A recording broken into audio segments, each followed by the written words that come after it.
Hello everyone, so if you want to enable Do Not Disturb mode on your iPhone 12 Pro with silence notifications, first of all swipe down from the very top of your screen. Now find your focus tab, tap here, give it like a little hold, and here is your Do Not Disturb mode, so tap on it to activate it. As it activated, let's go to its settings, so press settings.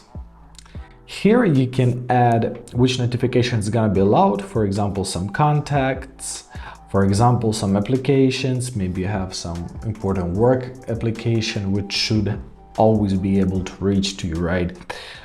You can customize screens, and also you can set a schedule. When will your Do Not Disturb mode start? So simply tap on the switch to activate the schedule and set a time from, for example, from midnight, let it be midnight, and to 7 a.m. From Monday to Friday, we're gonna be unable.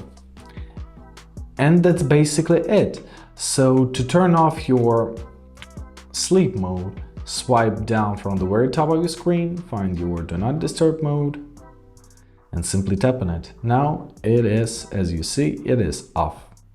I hope this video is helpful. Thank you so much for watching and have a great day.